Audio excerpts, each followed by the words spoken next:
Señoras y señores, muy buena tarde tengan todos ustedes y antes de iniciar, por favor, les vamos a suplicar apagar su celular o ponerlo en método de vibración.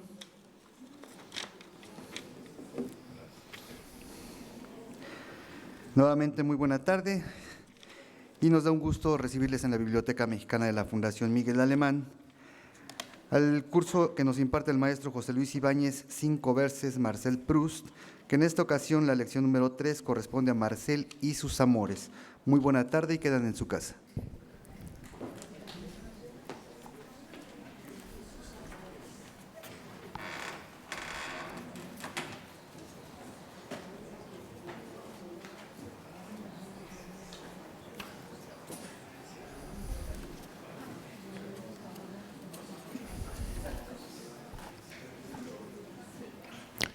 Bueno, mucho gusto. Un poco menos, gracias. Mucho gusto de que podamos compartir algunas lecturas más de En busca del tiempo perdido. Y hoy llegamos a la tercera de las lecciones de las 5 que componen el curso todo. De manera que estamos en ese punto medio. Hemos ya dado 2 lecciones, quedan 2 por delante y esta de en medio le corresponde ser crucial. Pero quiero comenzar por dar por hecho que la confusión justificada que padecen muchos en cuanto a la pregunta, ¿es En busca del tiempo perdido una novela autobiográfica?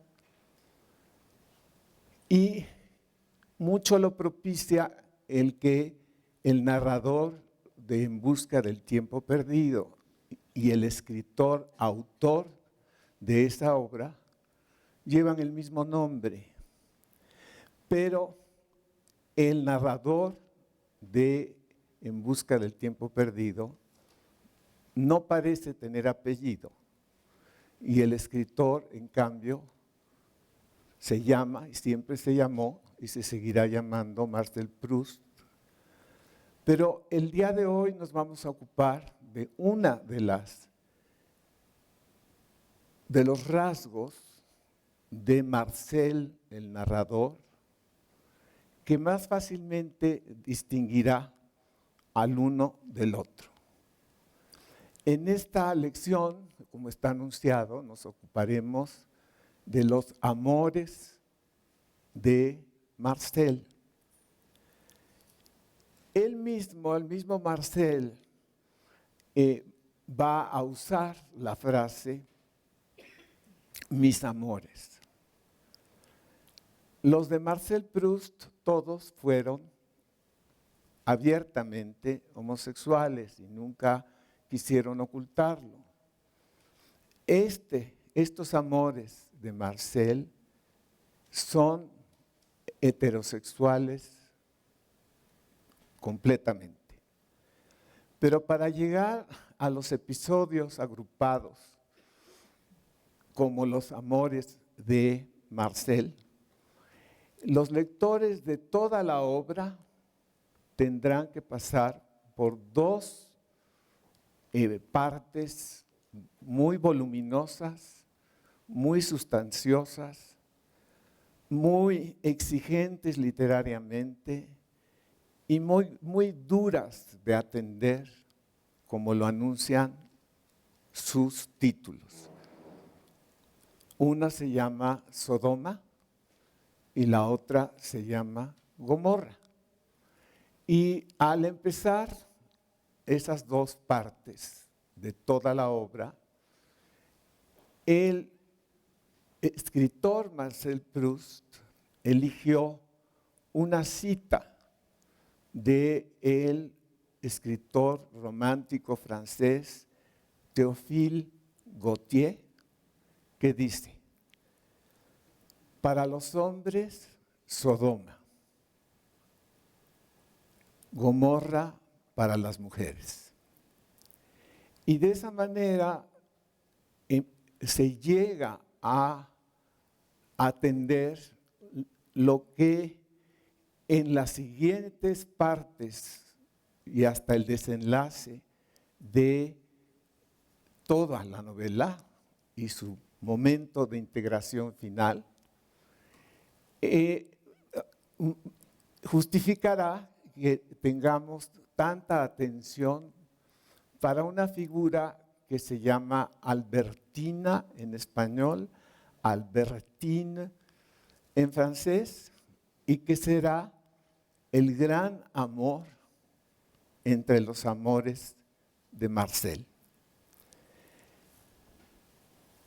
El problema que vamos a tratar sobre Albertina tiene que ver con los episodios de la parte que se llama Gomorra, que yo no los voy a leer aquí, y tienen que ver con el tema de la homosexualidad femenina. Albertina le va a despertar a Marcel unos celos incontenibles cuando él empieza a darse cuenta que Albertina tiene amores con otras mujeres y que hay un ir y venir de los brazos de Marcel a brazos de otras mujeres que Marcel sospecha quiénes son y las conoce, y otras que nunca sabrá quiénes son. En ese difícil desequilibrio, difícil de vivir y de mantener, entonces el escritor Marcel Proust decidió atender toda esta perturbación de la relación Albertina y Marcel con dos títulos diferentes: La prisionera y La fugitiva. Son los dos últimos de toda la novela antes de que llegue el volumen final, que se llama El tiempo recobrado, y que será el que cierre toda la obra completa en los famosos volúmenes que la componen. Entonces, ya habiendo programado estos pasajes de los que me voy a encargar un poquito más adelante, quiero regresar al principio de toda la novela y dejar puntualizado que vamos hacia un párrafo final que quiero leer en contraposición al párrafo inicial. Y por ahí quiero empezar la lectura de esta tarde. El párrafo inicial de toda la novela es famosísimo como el del Quijote. Cualquiera que tenga una mínima cultura literaria sabe que esta obra tiene un inicio que ha alcanzado una categoría casi musical y que es muy fácil evocar, incluso para quienes nunca han leído la novela ni piensan leerla. Es el mismo fenómeno como ocurre con las obras importantes, verdaderamente importantes, como el Quijote. No como el Quijote, sino el Quijote, porque no hay otra más alta. No hay nada más importante ni nada más alto que Don Quijote de la Mancha como novela. Y esa novela, todos sabemos cómo empieza, pero no creo que todos sepamos y seremos muy pocos los que podamos saber cómo termina y en qué termina. En busca del tiempo perdido, empieza con esta frase que se sabe una enorme cantidad de gente que no ha leído más allá, o más bien ni siquiera ha llegado a leer esta frase, pero que la ha retenido y la cita con toda confianza, porque no le falta razón para sentir que, como el Quijote, hay libros que uno no tiene que leer para amarlos, porque están en nuestra respiración, en nuestra circulación, como esas energías que recibimos de nuestros padres y del momento que nos engendraron, y que no vienen de nuestra propia iniciativa, ni tienen un inicio que responda a nuestra voluntad, y durante nuestra vida funcionarán hasta el momento que se acabe, instintivamente y aún fuera de nuestra voluntad para acabar. Entonces, cuando uno ata los cabos de la vida de algún ser querido, va encontrando que siempre distingue con claridad esos dos momentos, y que curiosamente en el caso de los seres queridos que han muerto, no dejamos de memorizar sus últimas palabras. No conocemos las iniciales porque sabemos que todos empezamos por un grito, y eso no es una palabra. Entonces empezamos por esa respuesta, pero no sabemos finalmente ni cuándo vamos a acabar, ni se sabrá cuáles fueron las últimas palabras que dijimos, hasta que nuestros seres queridos las van repitiendo, y cada vez con más necesidad, de manera más imperiosa y hasta involuntaria, vienen a nuestros labios. Y es entonces cuando, de alguna manera, el grito inicial y las últimas palabras se unen en circunstancias frecuentes. Pero este fenómeno de los dos cabos en obras literarias, aquí en México todos tenemos la experiencia de dos obras que nos caracterizan, nos hacen reconocer los unos a los otros, y nunca podríamos decir con seguridad cómo terminan. El que siempre podía resolver este problema era Carlos Monsiváis, y ya no está al alcance. Entonces, voy a decirles cuáles son. El Brindis del Bohemio, que todos sabemos que empieza en torno de una mesa de cantina. Pero a ver cómo termina. No les voy a hacer ahorita el examen. Nada más les dejo abierta la pregunta para que ustedes la completen cuando quieran. Pero la otra obra es el Nocturno a Rosario. Pues bien, yo necesito decirte que te quiero, pero a ver cómo termina. ¿Sí? Y no son más que 14 líneas, mientras que los versos del Brindis del Bohemio son muchísimos. ¿Sí? Bueno, entonces nada más eso quiero decirlo como ejemplos nacionales, porque ahora vamos a pasar a este muy internacional. Empieza y dice: mucho tiempo me acosté temprano, punto.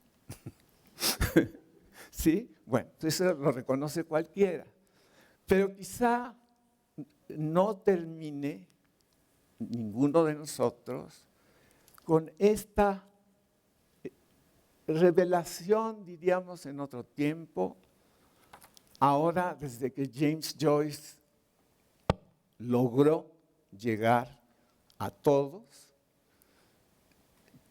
los periodistas, críticos, entrevistadores, etcétera, han empezado a usar como zapatos nuevos la palabra que él usó, epifanía. Y la palabra epifanía viene de la experiencia religiosa que consistía en la antigua Israel, y todavía creo que hasta la fecha, de que cada vez que nacía un nuevo miembro de la comunidad, sus papás lo llevan a la sinagoga para manifestarlo. Y esa manifestación que seguimos haciendo en el registro civil y donde ustedes quieran, donde se tenga que hacer en cada cultura. Entonces es esencial para que el recién llegado al mundo sea reconocido y funcione en su comunidad. Bueno, entonces esa epifanía, esa manifestación, la palabra epifanía no es hebrea, pero sin embargo se refiere en raíces griegas y latinas a lo que en español decimos manifestación, nada más que por las circunstancias de estos años, en el Distrito Federal decir manifestación nos distrae muchísimo del caso, ¿sí? Pero regreso al sentido, pues, que pues, tuvo razón y motivo James Joyce para decir, yo prefiero decir epifanía y no manifestación, ¿sí? Bueno, entonces usó epifanía como antes se usaba religiosamente la palabra revelación, pero también la revelación, cuando la Kodak patentó el cómo revelar los negativos, entonces imagínense para el pobre Platón lo que hubiera sido tener que oírnos decir, voy a revelar mis negativos.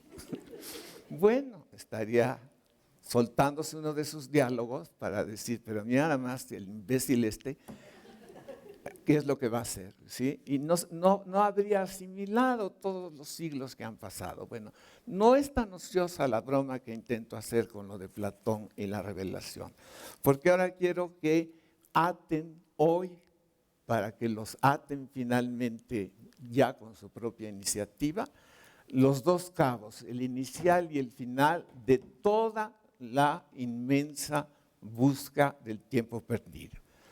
Mucho tiempo me acosté temprano, a veces nada más apagada la vela, mis ojos se cerraban tan deprisa que no tenía tiempo de decirme estoy durmiéndome.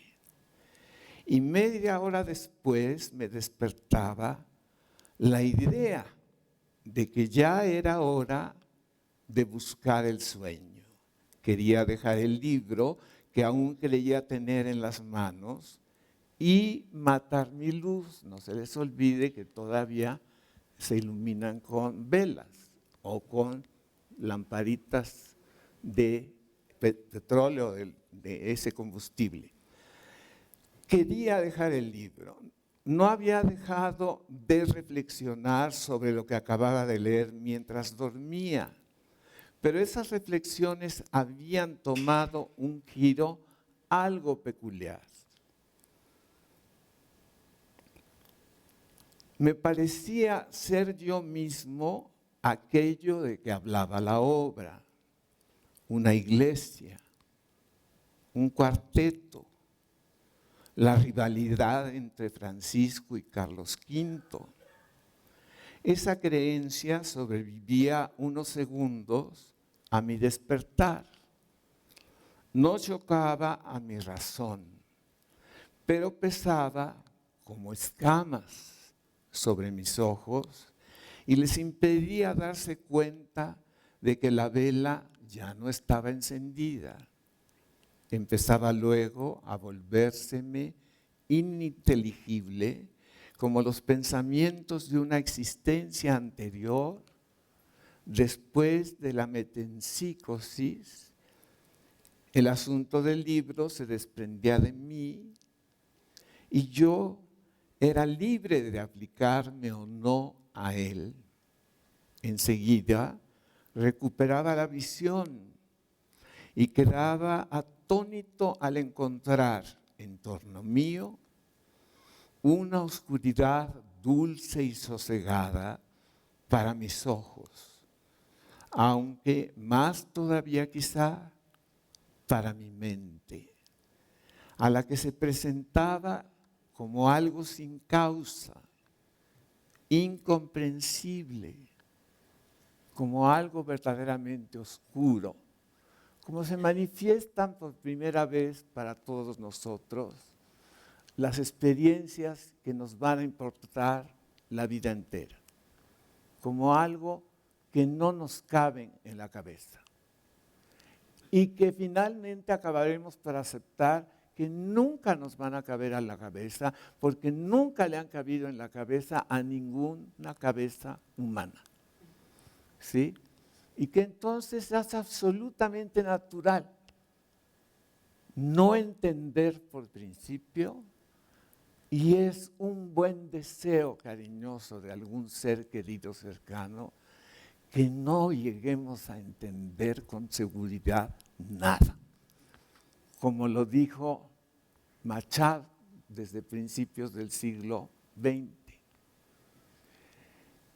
Confiemos en que no será verdad nada de lo que sabemos, ¿sí? Y con esa confianza lleguemos cada quien a su final. El final de esta obra dice así: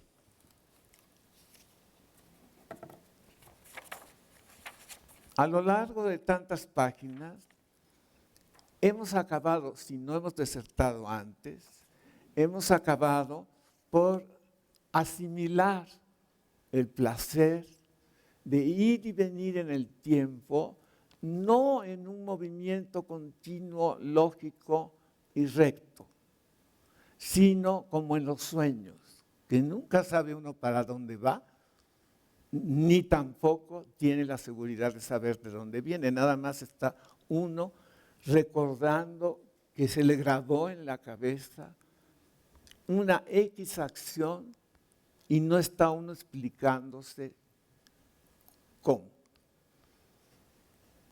Cuando tenemos necesidad de alguna explicación, vamos a ver a nuestro analista. Aprendemos sobre todo a saber cuándo vamos con nuestro analista y cuándo no vamos a ir con nuestro analista. Y eso ya es una libertad. Eso quiere decir que ha terminado nuestro psicoanálisis y que empieza nuestra libertad. Entonces, así es como esta novela y esta narración logró integrarse. Y cómo a partir de ella todos los escritores que después han narrado algo, han aprendido a narrar con esta libertad. Pero Marcel, el narrador de toda la obra, ha hecho de su angustia permanente durante toda su vida, de que quería escribir lo que tenía decidido escribir, pero que cada vez que se sentaba a escribir no lo lograba. Entonces garabateaba cosas, se desesperaba, se iba de parranda, tenía una aventura, fracasaba o no, le daban sus ataques de asma, todo lo que sabemos que sí es su biografía y que a veces se refleja en la del narrador, pero no de igual manera. Y finalmente, en las últimas páginas de toda la novela, de repente nos va a decir, nada más que lo que yo quería era otra cosa comparada con la que me está pasando en este momento. ¿Y qué me está pasando en este momento? Que de pronto me estoy dando cuenta de lo que finalmente sucedió, aunque yo andaba buscando otra cosa, que nunca sucedió ni me iba a suceder. Y este es el final de la novela, y esto resume además toda la novela. La novela no es de ninguna manera biográfica ni autobiográfica, es la narración de un fracaso continuo hasta que de pronto sucede lo que más deseaba, porque no había ocurrido la integración espontánea que constituye la epifanía final que queda narrada en este último párrafo con estas palabras.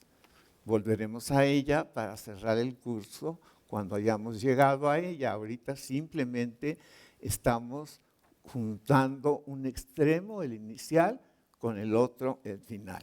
Porque después voy a regresar un poco a el momento en que en el volumen La prisionera aparece por primera vez la palabra albertina. Bueno, entonces voy al párrafo final, si se deja aparecer. Ahora aparece todo lo que no estoy buscando en este momento, pero así es la vida. Bueno, entonces dice así. Aquí está.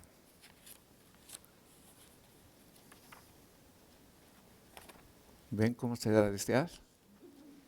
Yo creí que ya lo tenía y ahora ya llegué.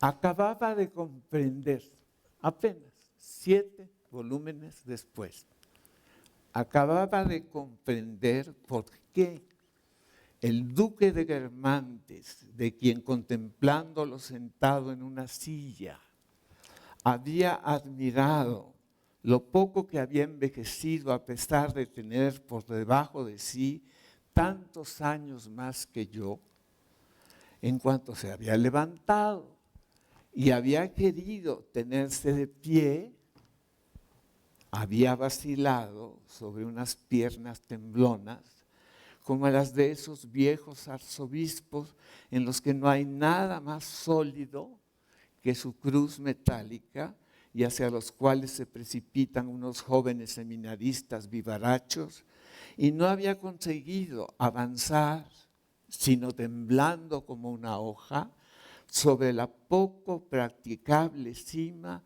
de sus 83 años, como si los hombres estuvieran encaramados sobre zancos vivientes en continuo crecimiento, más altos a veces que campanarios.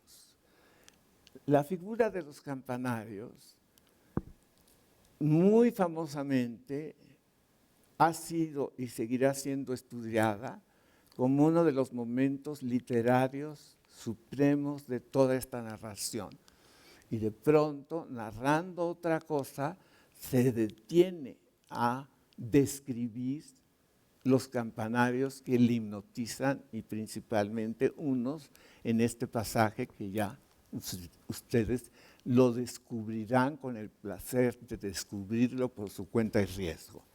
Entonces dice, campanarios que acababan por volverles difícil y peligrosa la marcha, los zancos, y de los que de repente caían. Era esta la razón de que la cara de los hombres de cierta edad fuese, a ojos del más ignorante, tan imposible de confundir con la de un joven, y solo apareciera a través de la seriedad de una especie de nube. Me asustaba que los míos fueran ya tan altos bajo mis pasos. Pensaba que no seguiría teniendo fuerza para mantener atado a mí mucho tiempo ese pasado que descendía ya tan lejos. Por eso, si me fuera dejado el tiempo suficiente para llevar a cabo mi obra,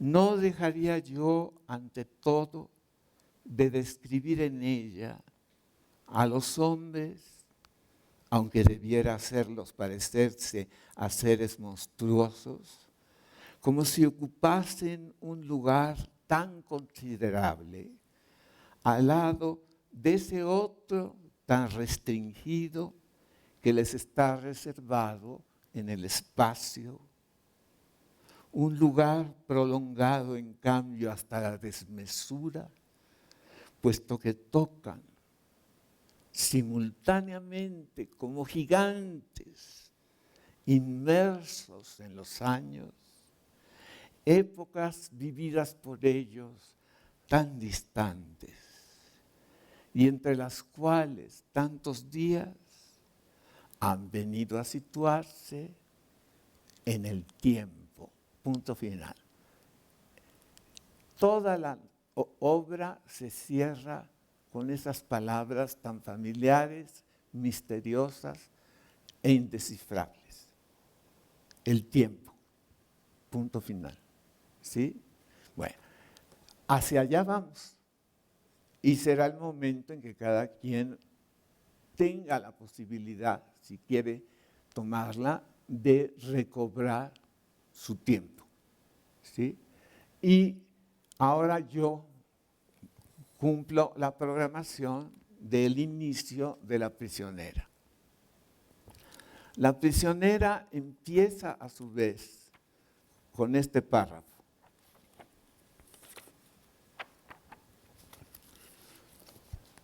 Desde por la mañana, con la cabeza vuelta todavía contra la pared, y antes de haber visto por encima de las grandes cortinas de la ventana de qué matiz era la raya de la luz, ya sabía yo el tiempo que hacía.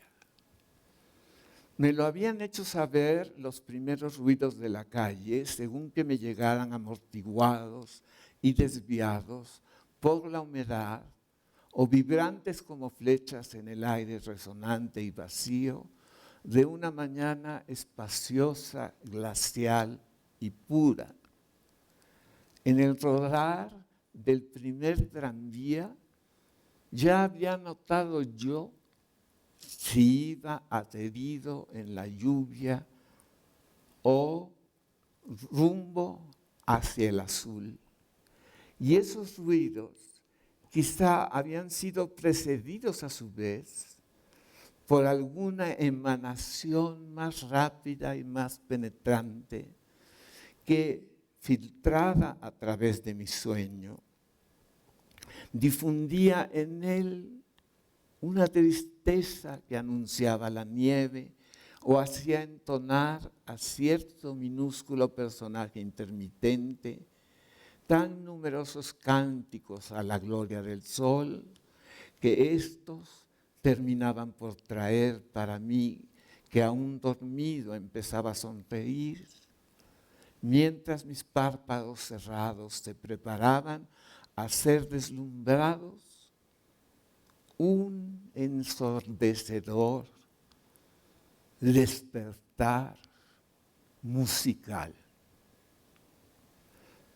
Por otra parte, fue sobre todo desde mi cuarto, desde donde percibí la vida exterior durante ese periodo.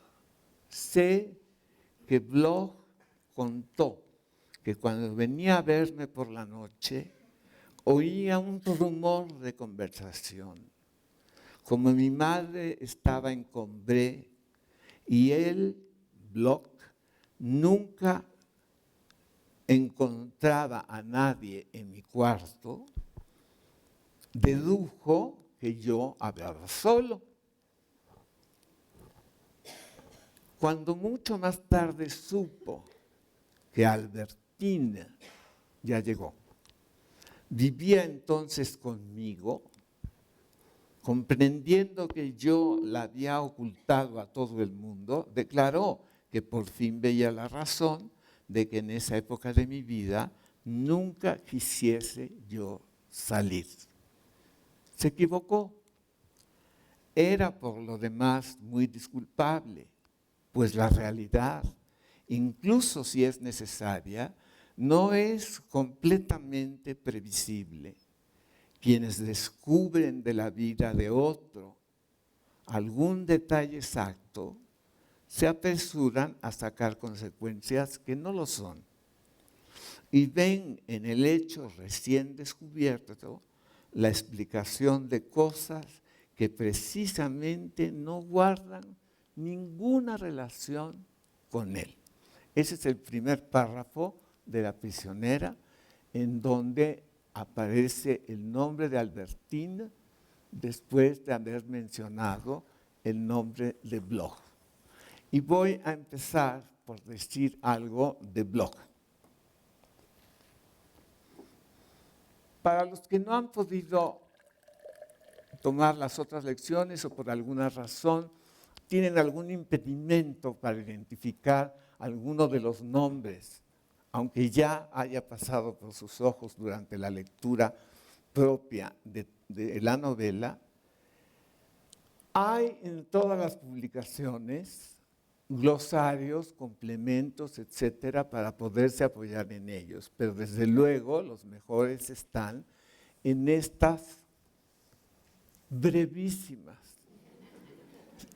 muestras que suman 3 volúmenes de este tamaño, pero no solo porque ellos contienen todo lo que Bruce escribió traducido al español, todo lo que es En busca del tiempo perdido, sino porque cada volumen tiene todas las ayudas que va a necesitar el lector, porque ya es suficiente peso el de estos volúmenes para encima de estar yendo y viniendo el volumen y sacando enciclopedias y preguntándole a Google y todas las cosas de las que disponemos que nunca nos sacan de apuro, aunque cada vez haya más promesas de que ya no tenemos por qué pasar apuros. Bueno, entonces aquí están, pero yo voy a contar algunos para que ustedes después comprueben que no soy digno de confianza.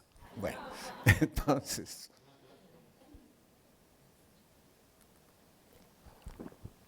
Bloch, B-L-O-C-H. Bloch aparece en la novela como el primer judío, inconfundiblemente judío. Digo inconfundiblemente porque Marcel, a su vez, no sabemos si es de origen judío o no, pero lo que sí sabemos inconfundiblemente es que Marcel Proust fue judío porque es hijo de madre judía. Y aunque él no era un judío ortodoxo, eso no le quita lo judío. Y conforme va Marcel Proust teniendo más años, va reconociendo que es judío, y esto va sucediendo más conforme más años pasa de huérfano porque se ha muerto su madre, su abuela, sus tías, todas las mujeres que le ayudaban a resistir los ataques de asma y que le ayudaron a llegar finalmente a la posibilidad de finalizar esta narración y de llegar a la epifanía que hemos tocado el día de hoy. Bueno, regreso a la cuestión judía. Este personaje de Bloch va a ser el medio por el cual todo En busca del tiempo perdido se va a ocupar de los problemas de un judío en la comunidad de Francia. Y en la comunidad de Francia de la época en que abarca la novela de En busca del tiempo perdido y la vida del propio Marcel Proust. De modo que todo lo que es acontecimiento en la vida de Marcel Proust lo llamaremos histórico, porque pertenece a la historia de los hombres, es algo que ya sucedió y ahí está, para el que le interese. Y todo lo que es de la novela son hechos ficticios la mayoría, como la familia de Marcel, el narrador, que aunque tiene como punto de partida la familia de Marcel Proust, no es una reencarnación literaria de la familia, sino simplemente un granito en la composición de toda la novela.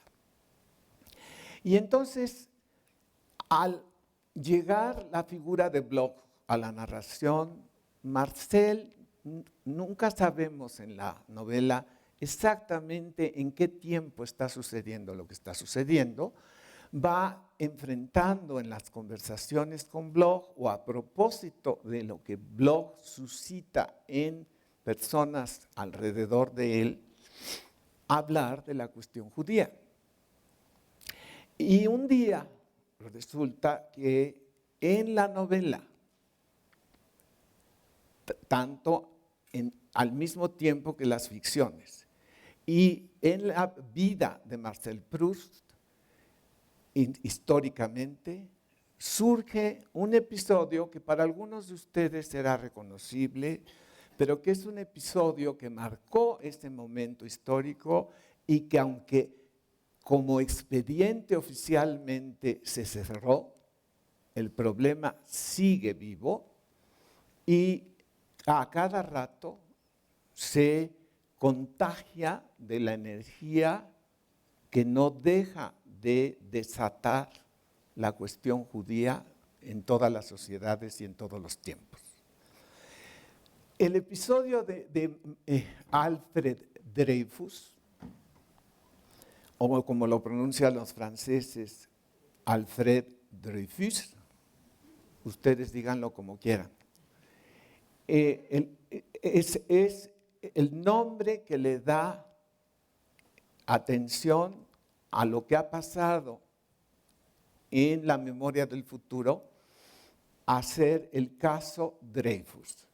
Y se han hecho muchas versiones de este caso, además de que tiene el registro súper célebre de que en un momento dado de largo proceso que se abrió para este caso, entonces el famoso escritor Émile Zola de repente salió de su retiro, se puso al frente de todos los defensores del coronel Dreyfus y publicó un artículo que sigue siendo un acontecimiento tan perturbador como, más bien tan inquietante como al mismo tiempo certero y apasionante y apasionado. Y le tituló, y así apareció en los periódicos de una mañana para todos los franceses, con una frase muy sencilla: yo acuso. Y así pasó a la historia. ¿Qué era lo que acusaba Émile Zola? Que todo el mundo atendió. Acuso, dijo, a todos los que él acusaba como responsables de que el coronel Dreyfus haya sido calumniado de una manera vil, en donde muy probablemente por su condición judía, entonces había sido usado como chivo expiatorio de un ejército militar que había ocultado un descuido para la seguridad nacional de Francia y le habían hecho cargar al coronel Dreyfus con la responsabilidad de haber intercambiado él una documentación absolutamente sagrada para el gobierno y la seguridad de Francia con manos, intenciones alemanas que ponían en peligro la vida de toda Francia. Esto a fines del siglo XIX. Le costó a Dreyfus que lo degradaran públicamente, como es la ceremonia de cuando un militar falla, entonces en público lo degradan, le quitan sus condecoraciones, lo insultan, lo humillan y lo suben a un barco y lo mandaron a la Isla del Diablo.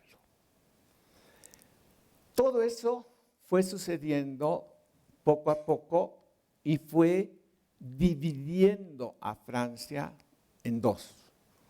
Los franceses que reconocían a Dreyfus como culpable y aquellos que lo fueron reconociendo como inocente.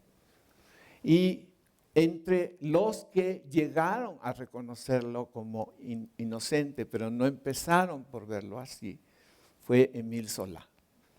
Y llegó a apasionarse tanto y a tomar tanta iniciativa defensora que a costa de su propia seguridad publicó esto y le costó, si no inmediatamente la vida, sí una serie de represalias que lo llevaron a exiliarse un rato fuera de Francia, y cuando decidió regresar, porque habían liberado al coronel Dreyfus y lo habían devuelto a la vida libre en Francia finalmente, una mañana, al empezar el siglo XX, amaneció muerto Émile Zola sobre su escritorio con una estufa de carbones humeantes que parecían haberle causado por asfixia y envenenamiento la muerte al gran escritor. Sí apareció muerto allí, pero por sus responsabilidades en el caso Dreyfus, ha quedado también la duda de si simularon la muerte por los carbones o si lo mataron, o lo asfixiaron, pues, para deshacerse de él y callarle la boca definitivamente, y así fue. Lo cual mantiene siempre el caso Dreyfus como una brasa que nunca se ha apagado y que siempre con cualquier viento, ¡boom!, vuelve a soltar llamas. Y cada vez que hay una perturbación discriminatoria del judío y de la cultura hebrea, en ese momento no deja de reaparecer esta brasa candente que lleva el nombre del caso Dreyfus.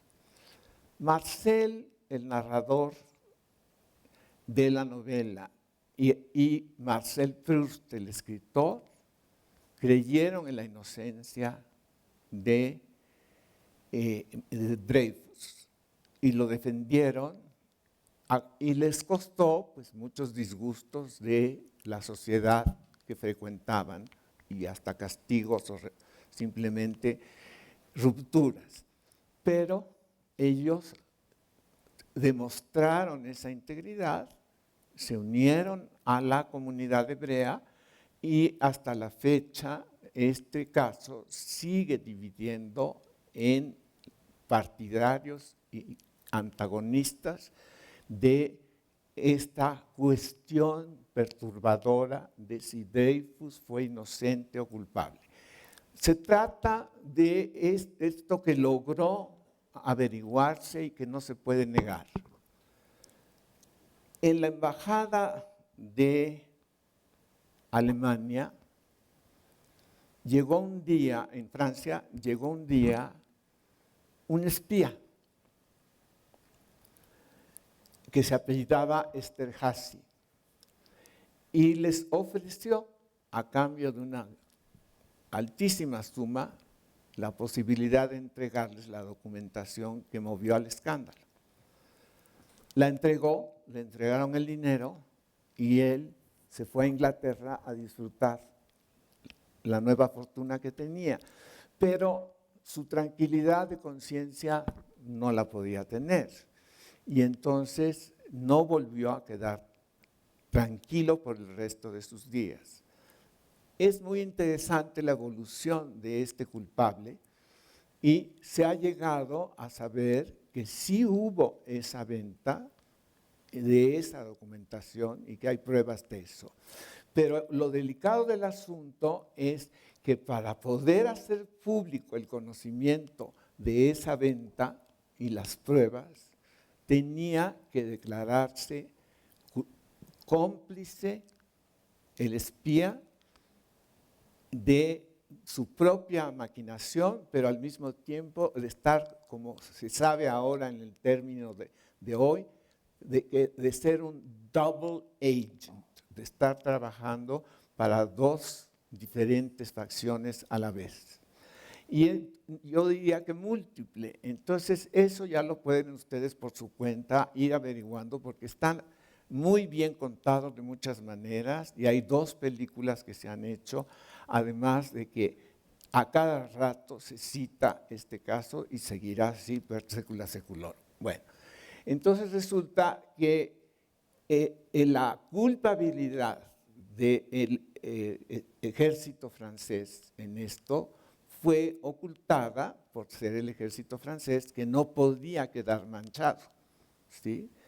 Y entonces los coroneles y generales de Francia se las arreglaron para que un día abrieran el escritorio del señor Dreyfus, llamaran a la policía y fingieran haber encontrado las pruebas en ese escritorio que motivaron que lo aprendieran primero, lo degradaran después, lo llevaran a la Isla del Diablo, que lo sacaran de la Isla del Diablo. Finalmente regresó a España con un escándalo, a Francia con un escándalo no resuelto, y un día dijo el ejército: no lo vamos a declarar inocente. Vamos a declarar una nueva sentencia tomando en cuenta la buena conducta que ha tenido en la Isla del Diablo, pero no vamos a reconocer su inocencia.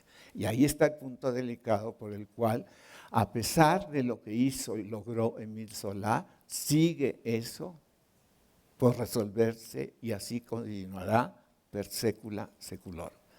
Claro está que esto es materia tan dramática, tan necesaria de examinar, tan fuerte aguijón para la conciencia individual y colectiva, que nos hace revisar nuestra conducta, nuestra propia ética, todo lo que en la vida nos ha enfrentado inevitablemente a momentos equivalentes de esa crisis. Y en eso, Marcel, el narrador, se detiene lo necesario, pero con un cuidado enorme de repartir toda la atención que le da al caso de Alfred Dreyfus a lo largo de muchos momentos de toda la novela, ¿sí? Habrá una primera mención. Y para eso es para lo que planeó el escritor Marcel Proust, que fuera quedando cada vez más cerca el amigo de Marcel que se llama Bloch, y que por otra parte va a influir en los episodios del encuentro y de la vida con Albertina, como ya lo acaba de declarar al principio de esa narración. Marcel Proust tuvo mucha inseguridad personal sobre los títulos de estos pasajes sobre Albertina en la integración original de En busca del tiempo perdido. Y durante mucho tiempo, lo que hoy se llama La prisionera y la fugitiva ha cambiado de título. Cuando Pedro Salinas tradujo la primera gran versión en español de esta parte de En busca del tiempo perdido, se llamaba Albertina ha desaparecido, para lo que hoy se llama La fugitiva, y Albertina, creo, y ahora se llama La prisionera, porque Marcel reconoce que la aprisionó a Albertina y se la llevó a su casa. Él ya vivía solo, solamente con la sirvienta Francisca, que había sido la sirvienta de muchísimos años de su tía Leonie, la que los recibía en Combray, cuando la familia, con papá, con mamá, se iba a pasar semanas de vacaciones a Combray saliendo de París.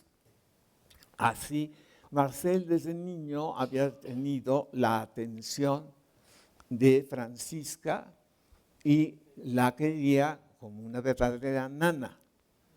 Cuando se murió Léonie, se fue a trabajar a la casa de Marcel, y cuando se fue muriendo su familia, se fue quedando con Marcel hasta que un día lo dejó.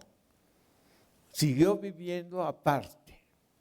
Y entonces llegó a la vida de Marcel Proust. Llegó a vivir un personaje que hasta hace pocos años seguía vivo. Se llamaba Celeste y se apellidaba Alvarez en francés, con B grande y con S. Y era la esposa de uno de los choferes de Marcel Proust. Y entonces ella lo cuidó hasta el momento en que murió. Y para todos los investigadores, ella siempre fue la fuente de información más confiable y sobrevivió a todos los escritores que se ocuparon oportunamente de la vida y la obra de Marcel Proust, sus interpretaciones y demás. Entonces, hoy, por supuesto, como pasa con todos los que monopolizan la atención para informar sobre alguien, la ponen en cuestionamiento muchísimos, pero no deja de ser cada vez más fascinante la relación entre Celeste y Marcel Proust.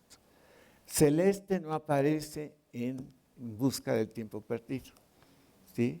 Y también eso es significativo, por lo pronto basta esa información. Ahora, regreso a el problema ya de la prisionera misma. Y aquí en la prisionera van ustedes a tener varias menciones, pero también más adelantito esta noche les voy a dar la referencia a través de los suplementos de esta publicación de cuáles son los capítulos y los momentos en los cuales la narración de toda la novela se detiene en la figura y el caso de Alfred Dreyfus o Alfredo Dreyfus.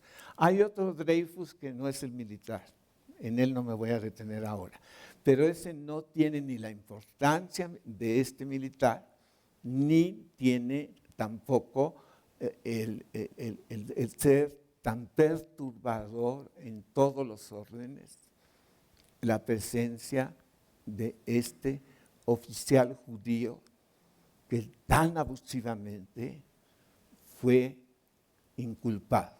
Bueno,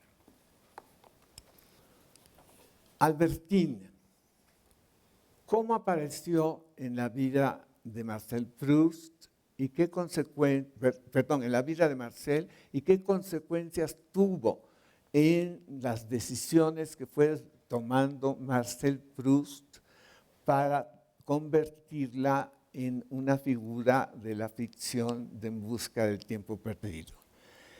Marcel Proust, según han dicho los investigadores, fue transformando episodios de homosexuales muy integrados a su vida, algunos amantes suyos, otros amigos, otros aristócratas, y fue depurando todo eso hasta que literariamente construyó la figura de Albertine. Esta es otra de las comprobaciones de cómo no era su propósito que En busca del tiempo perdido fuera una obra autobiográfica, pero tampoco estaba decidido a renunciar a su propia vida personal como fuente de inspiración para aquello. Bueno, entonces el caso de Albertine lo voy a resumir para que ustedes después disfruten que Albertine, como todo lo que importa en esta novela, va apareciendo, desapareciendo, regresando, y a lo largo de toda la novela se hace una de las figuras imposibles de no atender. Albertina un día llegó por primera vez a la atención de Marcel por accidente y solo porque oyó su nombre sin haberla visto en persona antes. Y en París, esto le sucedió un día que visitaba la casa del señor Swann, que se había casado con la que fue su amante y se llama Odette, y ya casado había tenido una hija que se llamó Gilbert, y que fue el primer amor de Marcel. Gilbert une pues a Marcel con Swann, a quien él conoció desde muy niño, cuando Swann llegaba a visitar a los papás de Marcel en la casa en donde pasaban sus vacaciones en Combray. Y Marcel, a través de lo que oía contar al señor Swann, empezó a tener imaginación de Venecia y de muchísimas obras de arte que eran familiares para el señor Swann y que lo hacían abrir conversación muy sustanciosa con la familia de Marcel. Swann era judío, a su vez, pero más que nada, Swann quería ser reconocido como un altísimo burgués y como tal se portaba y como tal vivía. Swann, pues, que va quedando unido a Marcel desde su niñez, es también un puente en la atención de Marcel para que el niño Marcel, desde esta insignificante población que se llama ficticiamente Combray, empiece a imaginar cómo es el mundo más espacioso y más deseable que él nunca va a ver. Y por lo tanto, cada conversación del señor Swann en Marcel va despertando su imaginación y creando realidades que tienen un nombre que después van a tener que confrontarse cuando Marcel ya tenga años más avanzados, con realidades geográficas, históricas, que el niño Marcel no concebía, ¿sí? Y la diferencia entre lo que sienta al ver la realidad viva de esos sitios, con la realidad que él había creado en su imaginación a través del sonido de las palabras del señor Swann en su niñez, la diferencia, el choque de esas dos va a producir en él una de las tantas crisis en donde él va a decir, para resumirlo todo en frases que nosotros mismos hemos usado y seguimos usando, no era lo que yo imaginaba, o era mucho más de lo que yo imaginaba, pero nunca es lo que imaginaba.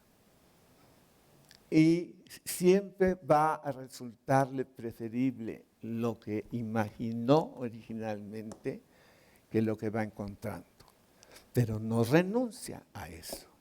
Y es así a través de lo que Swann conversa, como en Marcel Proust le va siendo necesario crear una parte inicial de toda la novela que lleva el título de Por el camino, dicen unos traductores, por la parte, dicen los más recientes, de Swann. Y desde ahí está puesto el nombre de Swann para empezar, por el camino de Swann. Y ya dijimos en una ocasión, se refiere ese título a que en Combray hay un camino que conduce a una propiedad de Swan que está situada en la misma población de Combré, pero a la que hay que llegar mediante un camino que llega a recorrer el propio niño Marcel y que seguirá recorriendo siempre. Después, durante ese volumen que se llama Por el Camino de Swan, un día el niño Marcel, ya en París, a punto de dejar de ser niño, un día llega a visitar a su tío cuando ya se mueve él solo, cuando se siente bien en París. Y llega a visitar a un tío hermano de su mamá, que ya es grande, y al que visita con toda libertad. Y al entrar a su casa se encuentra con que hay una señora sentada en el sofá. Y lo hipnotiza a la señora. Y esa señora se llama Odette. Y el lector va a saber antes que el niño que Odette es la amante del señor Swan. Y que Odette, a su vez, tiene un pasado tan turbio para los códigos de la moral, que entonces la familia de Marcel no la recibe en su casa, solamente recibe al señor Swan. Y por eso el niño nunca tenía en su oído ni en su imaginación la palabra Odette. En su casa no se pronunciaba. Y cuando el señor Swan estaba allí, él no hablaba de Odette. Pero llegó a la casa del tío y a partir de ahí, poco a poco, Odette se volvió un nombre y después conectó el nombre con la presencia y tuvo otra experiencia donde conoció una realidad en la que ajustó nombre y percepción sin haber creado antes una realidad previa. ¿Se fijan? Con esa importancia, Odette va a ir apareciendo a lo largo de toda la narración, porque ella no se va a morir mientras se van muriendo todos. Solamente Odette y la hija Gilbert van a llegar al final de toda la obra. Swan se va a morir relativamente pronto, víctima del cáncer, y dejará viudo a Odette, a Gilbert. No, Odette se queda viuda y con toda la experiencia mundana que tiene, en cuanto se le pasa el dolor de Swan, como pelota de ping-pong, va con un señor, va con otro, y ella siempre se rejuvenece, se revitaliza, y todo el mundo a su alrededor se irrita, se escandaliza, le niegan el saludo, la proscriben, pero ella no se priva de nada. ¿Y su hija qué hace? Bueno, pues su hija, que se llama Gilbert, de niña juega en París con Marcel y se hacen amiguísimos. Y Marcel, cuando está muy feo el clima y no van a jugar en los Campos Elíseos, va a la casa de Swan, a donde es recibido el niño, y es así como descubre cuál es la relación entre Odette y Swan, y la ve como una señora casada con un señor y que es papá de su amiga. Pero conforme los acontecimientos le van haciendo saber a Marcel que en París y en Combré su vida y su actividad van a estar recorriendo, yendo y viniendo por el camino de Swan, él siempre estará pensando y evocando el camino de Swan que lo conduce a la casa donde ya casado Swan vive con Odette y donde después, viuda ya Odette, va a seguir gozando de esa casa, aunque no le interesa mucho andar por allí. Pero este ir y venir en esa zona hace que Gilbert un día conozca a un militar elegantísimo y superior, que casualmente es un enlace, un eslabón entre el interés de Marcel y los aristócratas que le dan título a uno de los volúmenes, de los 3 primeros volúmenes de toda la novela, que se llama Por el camino de Guermantes. Y Saint-Loup, que es el militar que se va a casar con Gilbert, este militar aristocrático, joven, absolutamente atractivo por todas razones y motivos, es miembro de la familia que más ha idealizado en su imaginación Marcel, y que toda su vida condicionará muchos de los párrafos de la novela, como este final que les he leído yo, cuando de pronto va de visita a la casa de uno de los más importantes cabezas de la familia, y lo ves tentado y está pensando: ay, pero este señor está envidiablemente bien conservado. Y en ese momento el señor, por una cortesía, se levanta y no logra mostrar lo bien preservado, sino que nada más del movimiento de levantarse está contando los años que ha vivido. Y al ver esto, viene el párrafo final.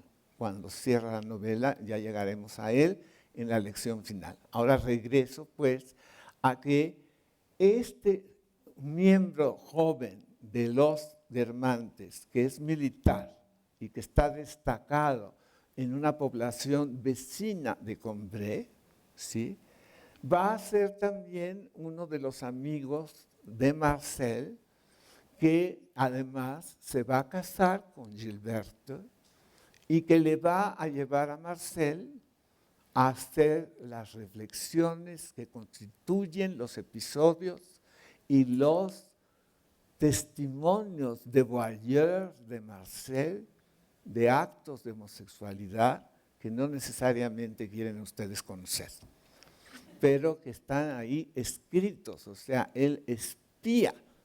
No, Marcel no practica ninguno de esos actos, ¿sí?, sino los espía como escritor, algo que es difícil de aceptar para cualquier otro que dice: no, los espía por cochino, por impotente,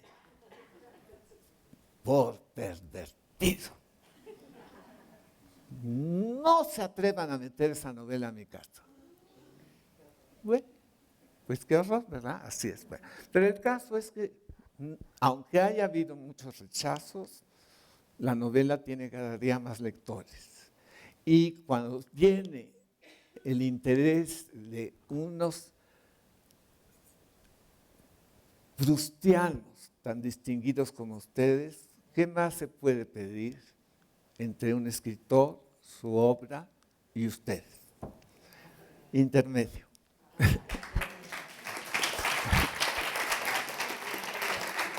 Bueno, los que tienen que salir a las 8, simplemente voy a hacer una pausita para que se retiren sin brusquedad y con toda confianza.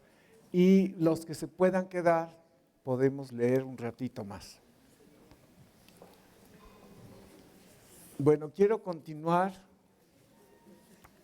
el cómo se estableció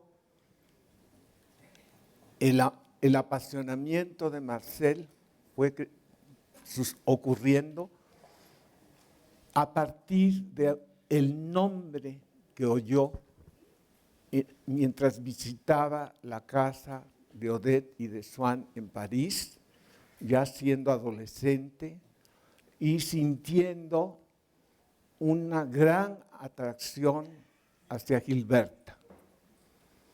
Pero al mismo tiempo, él se va distanciando de Gilberta o de Gilbert, porque va dándose cuenta de que Gilbert tiene cierta inclinación para preferir otros pretendientes. Y cuando Gilbert se casa con con Saint-Lô, entonces ya definitivamente ya había renunciado o ya no se sentía enamorado Marcel de Gilbert. Entonces Gilbert se casó con Saint-Lô y de una manera muy irónicamente planeada por Marcel Proust,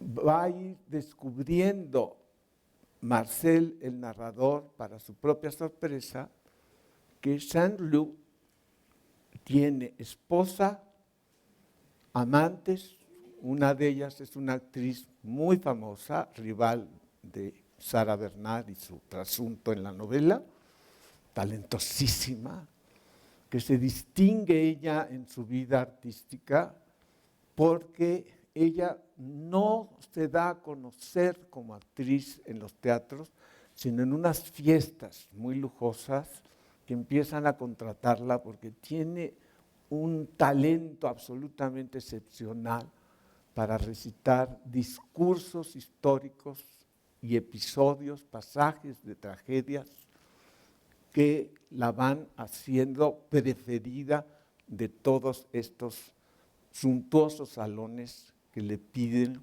sus actuaciones. Llega finalmente a ser una figura rival en los escenarios de la figura de la Berma, que es una recomposición a partir de Sarah Bernhardt, y se llama Raquel o Rachel, y así con ese nombre sin apellido se conoce como actriz. Y todo el mundo, menos Gilbert, saben, hasta el momento en que Gilbert se entera, que es la amante de su marido. Pero lo que más le va a sorprender a Marcel, y muy adelantada ya la amistad con Saint-Lô, es que un día, por accidente, Marcel descubre que Saint-Lô le escribe cartas de amor a un pianista que a su vez explota de una manera cruel y terrible al aristócrata tío de Saint-Lô, que a su vez es un marqués que se llama el marqués Charlus, de la familia Hernández.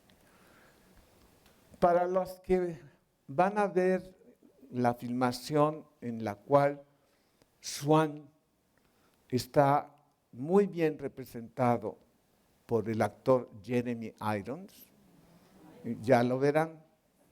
Además, reconstruyen un París muy, muy suntuoso, como corresponde.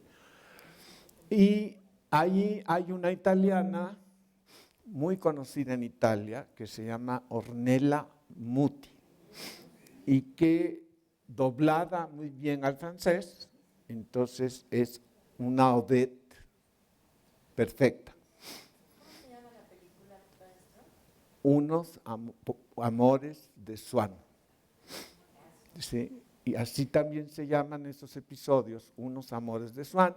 Y ya que lo preguntó, entonces me da el pie para lo que les quiero decir, que el verdadero motivo por el cual en el plan de toda la novela Marcel Proust decidió usar la imagen del camino y la vida del apellido Swann fue para que cuando llegáramos a lo que estamos llegando hoy, a los amores de Marcel, entonces los amores de Marcel sean una ruta y los amores de Swann sean su comparación deliberada. O sea, uno revela al otro.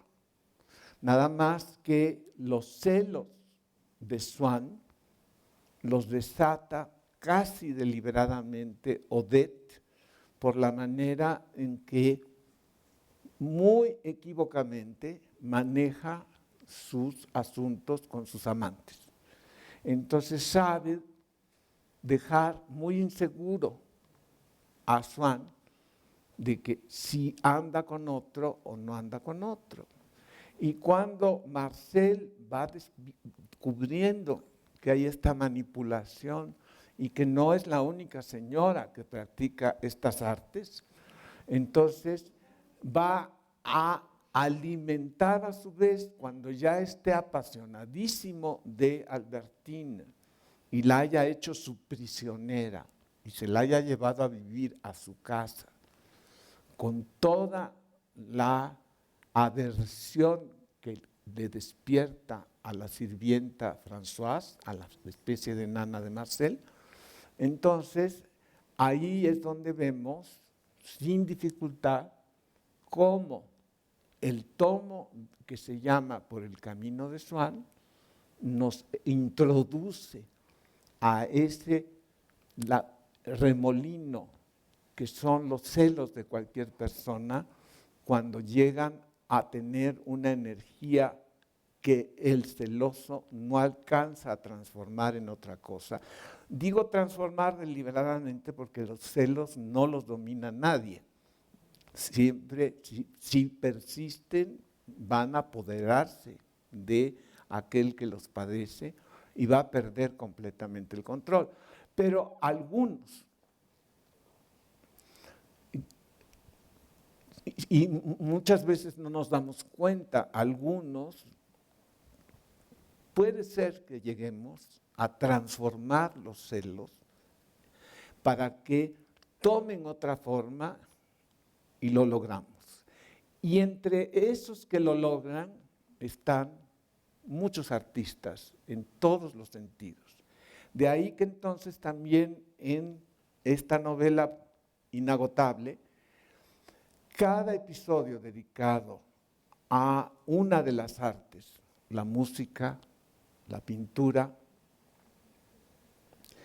cualquier otra arte, con todo detalle, vengan a mover en el personaje Marcel una serie de revelaciones, epifanías, descubrimientos, como quieran llamarle ustedes, cuando un día, visitando a un amigo que ha conocido por su propia familia en estos sitios a donde él se va de vacaciones, ya siendo él adulto, le toca ser testigo de cómo un amigo pintor está haciendo un cuadro y él lo está atestiguando como si estuviera viendo nacer un niño.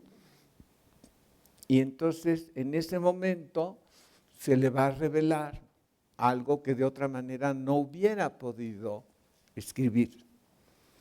Y a su vez él ha oído muchas veces hablar de una sonata y de unas composiciones que son originales de un músico que se apellida Vinteuil, escrito B-I-N como vino, y luego T-E-U-I-L, Vinteuil. Se pronuncia Vinteuil, aunque termina con L. Bueno, entonces la sonata que compuso Vinteuil es muy conocida en París, pero el músico Vinteuil tiene una experiencia peculiar que lo conecta con la familia y los conocidos de Marcel, y él en París a veces y en sus vacaciones otras tiene posibilidades de asistir a conciertos privados en donde se toca la sonata de Vinteuil. Para los conocedores de música y los estudiosos de la literatura, es fácil reconocer que en la sonata de Vinteuil está cifrada una histórica sonata compuesta por el músico César Franck, que tiene realidad histórica, ¿sí?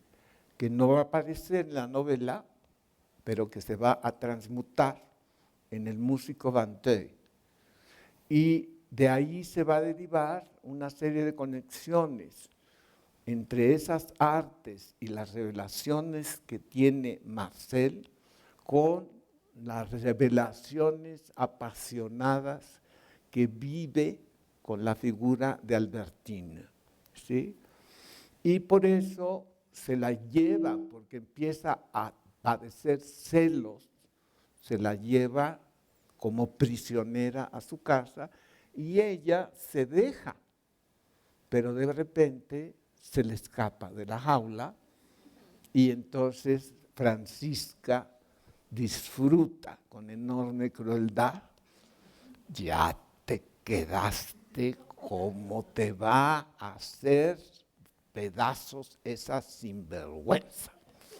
Y entonces tiene la satisfacción de expresar todo su desprecio y desconfianza de ella. Pero luego Dios la va a castigar, porque cuando menos se lo espera y ya pensaba estar libre, regresa la prisionera a la jaula. Y nunca se libra de ella hasta que va a pasar algo inesperado para todos. Un día se sube a un caballo y no regresa al punto de partida porque el caballo la lanza por los aires y de la caída se muere.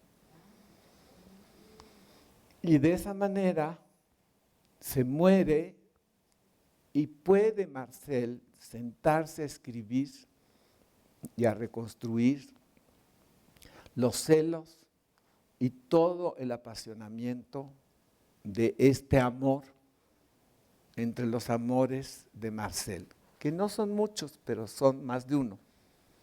Y vamos a incluir en los amores de Marcel otros, podemos decir gastos, porque son amores a gente de su casa, su mamá, su abuela, etc.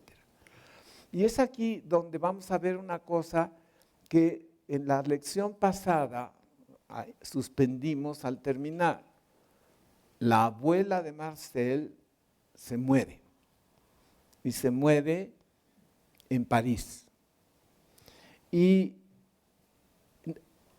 quienes hemos llegado a ese episodio, de pronto tenemos la oportunidad de preguntarnos, qué curioso que Marcel no hable tanto de su mamá como de su abuela, cuando en lo que sabemos biográficamente de Marcel Proust, lo que hizo Marcel Proust desde niño fue idealizar a su mamá, de una manera que nosotros, los interesados por Marcel Proust, decimos al ver las fotografías que han sobrevivido a su mamá, bueno, esta señora es más bien una francesa rechoncha, ¿sí? Y puede ser la mamá de cualquiera. Pero si nos atenemos a lo que Marcel Proust dice de ella, ¿quién no hubiera querido tener esa mamá? ¿Y quién no ha querido tener los consentimientos de la mamá?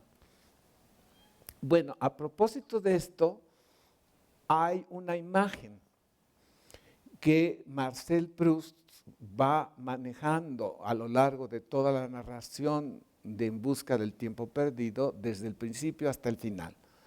Es una imagen que todos podemos identificar porque cada uno de nosotros ha vivido un momento en que como niños hemos esperado que venga nuestra madre a nuestro lado y no ha llegado. Y más de uno ha vivido ese momento terrible en que a un niño se quedó esperando en la escuela que lo fueran a recoger y no llegó la mamá. Bueno, o sea, esto es desgraciadamente una experiencia ordinaria. Pero no todos los que podemos recordar o queremos recordar ese momento tenemos el talento de Marcel Proust. O sea, a cualquiera lo deja olvidado su mamá, pero no cualquiera tiene el talento de Marcel Proust para poder crear el episodio como lo narra Marcel en busca del tiempo perdido. Biográficamente se supone que sucedió esto, que siendo niño, Marcel Proust ya lo habían acostado temprano y se había hecho una costumbre de que todas las noches, antes de que su mamá se acostara a dormir, vendría a el lecho de su niño y estaría con él un momento y le tiene que dar un beso en cada vez.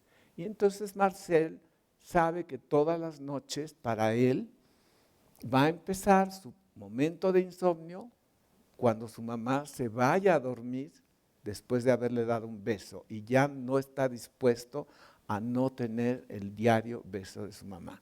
Solamente que una noche él no logra desprenderse de esa vivencia.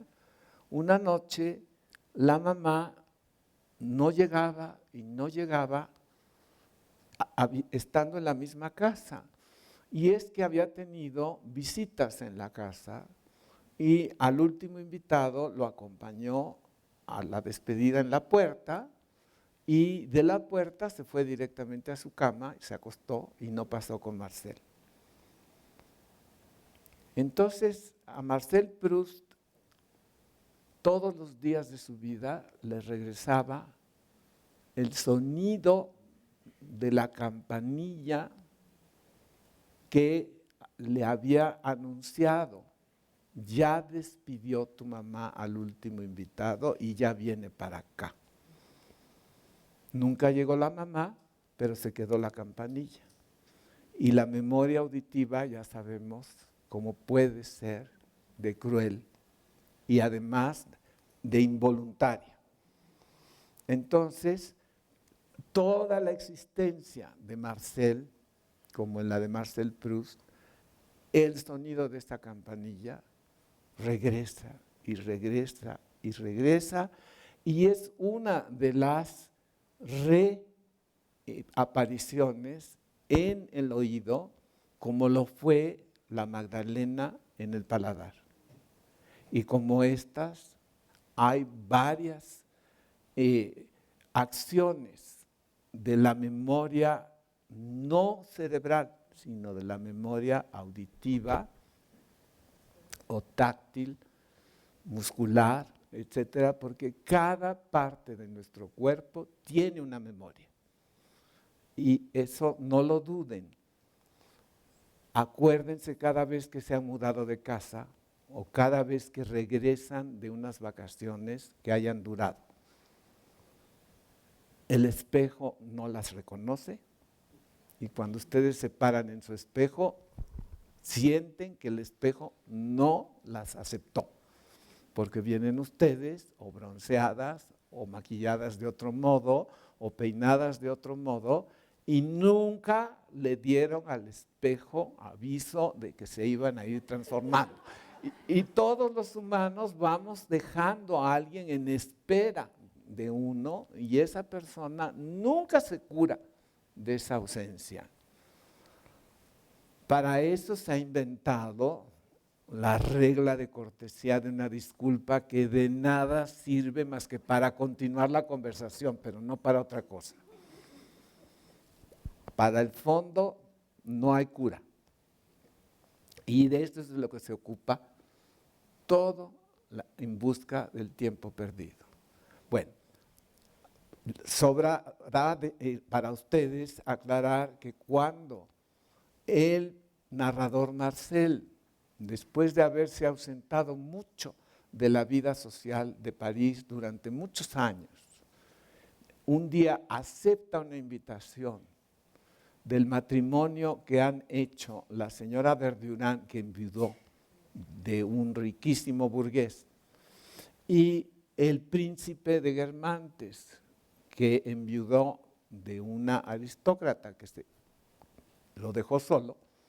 Al encontrarse estos dos, la viuda Verdurin y el príncipe de Guermantes, dijeron, bueno, ¿y por qué no nos casamos? Se casaron. Y ya casados, entonces, pues juntan todas sus experiencias para dar las fiestas más deseables de toda la sociedad en Francia y contratan a músicos de primera, cuando todavía no había iPods y esas cosas, y entonces había la música en vivo necesariamente, y entonces era privilegio de los ricos ofrecer conciertos privados en sitios tan suntuosos como este. Y entonces, si uno tenía la suerte de haber sido invitado, tenía que llegar puntualísimamente. Y le pasa a los retrasados como a los que llegan tarde a Bellas Artes. Y ahora ya ni siquiera llegamos tarde, simplemente no llegamos. Entonces, pero cuando llegan retrasados a estos conciertos tan envidiados, entonces hay muchísimos lacayos que con enormes, maravillosas, formidables cortesías lo conducen a una sala muy suntuosa de espera. Y en esta ocasión final del último volumen, es Marcel el que de repente llega cuando ya empezó el concierto. Y lo llevan a una sala donde se queda solo y sin tener nada que hacer. Y por ese retraso empieza a reconstruir muchísimos episodios que vienen a su memoria involuntaria y que todos pueden reconocerse a lo largo de la novela en el tintineo de una campanita, en cómo sonó un tenedor en un plato, esas cosas que son las que se graban en la memoria del oído, porque el ojo memoriza ciertas cosas, el oído otras, y así cada órgano de cada uno de los sentidos tiene su evocación propia.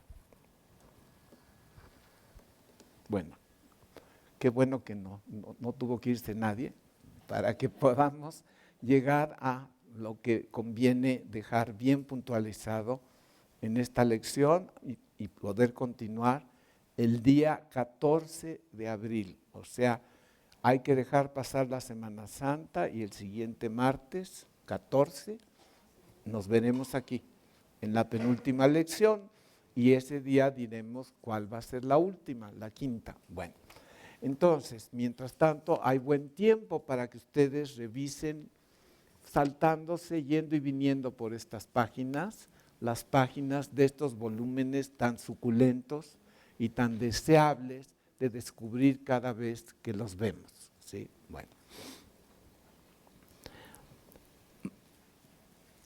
Mientras Marcel está esperando que termine el concierto para que lo dejen entrar, es el momento de la narración en el cual Marcel empieza a tener la epifanía final que lo va a llevar al momento en que todo el tiempo que parecía perdido toma forma definitiva y entonces él empieza a sentir la prisa de despedirse para empezar a escribir por fin.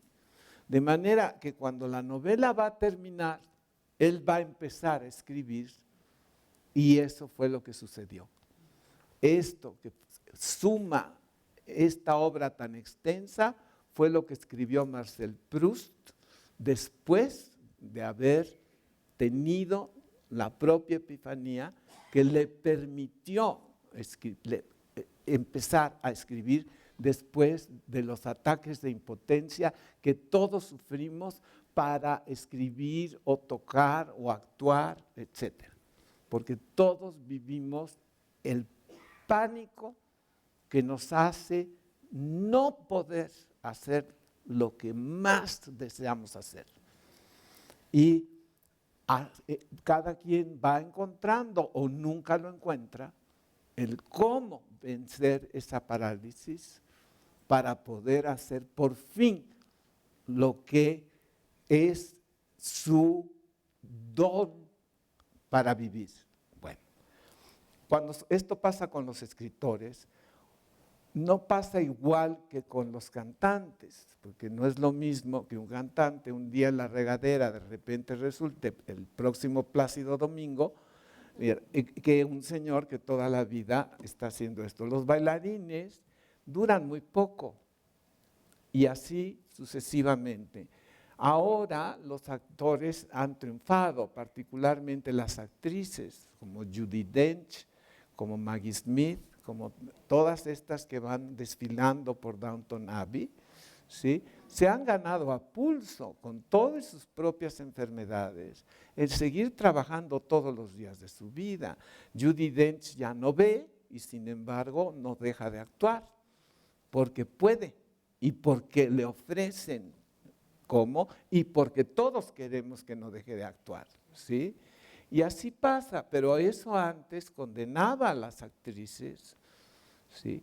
Yo recuerdo mucho que una vez en París me contó Elena Garro, dice, fíjate que la esposa de un amigo mío de México está aquí, se divorció y sabía que estaba yo en París y me buscó y me dijo, oye, tú eres muy amiga de la actriz María Casares, que es una actriz verdaderamente legendaria y maravillosa, que en ese momento estaba muy triste porque ella había perdido, con la distancia casi de un mes, a el actor Gerard Philippe y al escritor Albert Camus, y no podía reponerse de la pérdida, y no veía a nadie, estaba muy recluida. Y le dijo, Elena efectivamente era muy amiga suya, y le dijo, déjame ver si nos recibe, pues yo te llevo. Pues sí las recibió, y entonces me dijo Elena, y cuando yo le dije que esta muchacha quería actuar y que quería recibir de María Casares un consejo para saber cómo podía prepararse, le dijo María Casares, para desconcierto de ella, ¿es usted muy rica? Me dijo, no. Entonces, ¿tiene usted un amante que la respalda con toda fuerza? No. Ay, criatura, pero entonces, ¿qué va a hacer usted? ¿Sí?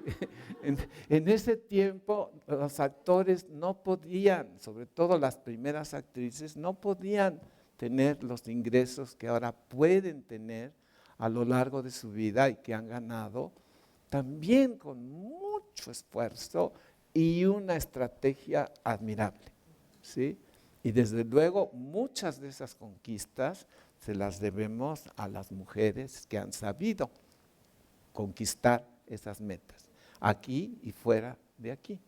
Entonces, de verdad que esto lo digo con todo orgullo y sin exageración, porque justamente antes de 1970, 60, 50, ¿sí? Y sobre todo cuando no había Asociación Nacional de Actores, todas las actrices y los actores padecían muchísimo más. No es que no hayan dejado de padecer, pero es que hay muchas cosas que se han podido conquistar. Bueno, y así, entonces tenemos ese caso, que los artistas que transforman toda su energía en lo que es su arte, bueno, son los realmente envidiables, ¿sí? Y los que no pueden transformar sus pasiones en otra cosa, pues ni modo, chatos, ya es bastante con que las tengan, ¿sí? Porque hay gente que ni pasiones ha vivido, ¿sí? Bueno, entonces todo eso lo podemos ver aquí transformado en narración libre y prodigiosa. Y entonces ya les he resumido la acción de Albertino y los motivos por los cuales viene a figurar en los dos pasajes en los cuales pueden satisfacer sus curiosidades sobre ella, sabiendo que es una de las que van a morir, como otros muchos que se van a morir gradualmente, dejando su propia huella en toda la narración. Hasta que finalmente, durante el concierto de los Guermantes, ahora combinándose Guermantes con los Verdurand en París, y cuando ya todos están muy grandes y deteriorados, sin embargo, tienen este esplendor en el cual uno puede encontrarlos con la imaginación de cada quien. Y según la imaginación de cada quien, reaparecerá en cada figura la imagen joven de cada quien. O si la imaginación del que me saluda es la de una imaginación cruel, me va a ver tan caduco, tan deteriorado, como me ve el espejo que no me conoce, ¿sí? Y que lo vamos a evitar el resto de nuestra vida. A mí me toca al llegar a la peluquería, cada vez voy menos seguido porque cada vez tengo menos pelo que me corte, pero entonces de todas maneras tengo que llegar y cuando llego en ese espejo digo, tengo que enfrentar esa verdad, no la voy a rehuir, por lo menos mientras me están cortando el pelo. Y entonces salgo ya con esa penitencia que ya sé que así cumplo, pero vale la pena, ¿no? Salgo con ganas de seguir viviendo. Bueno, entonces así pues se trata de que acometan la lectura de todo este edificio enorme con ganas y con la libertad de dejarlo en reposo cada vez que no tengan ganas, ¿sí? Porque ya no van a poder evitar volver a respirar con ganas y retornar a buscar en este tiempo que parecía perdido lo que van a encontrar cuando lleguen al final y que no es más que una variación definitiva, la última, de las crisis que mediante la sensibilidad van activando la memoria involuntaria de cada quien, como el caso de la campanita del día que no vino la mamá de Marcel Proust a darle su beso, ¿sí? Y de ahí en adelante todos los sonidos, experiencias del tacto, del gusto, de cada uno de nuestros formidables sentidos y sus órganos, que cuando un escritor logra narrarlo, nos revelan a nosotros todo lo que si hemos durado hasta este momento, es lo mejor que nos puede pasar en la vida. Encontrar una obra así de exigente, así de larga, así de enriquecedora, para que lleguemos hasta el momento de despedirnos de la vida y de enfrentar lo que sea. Pero ya llevándonos esto en ese viaje. Y yo creo que con eso nos despedimos hoy hasta abril.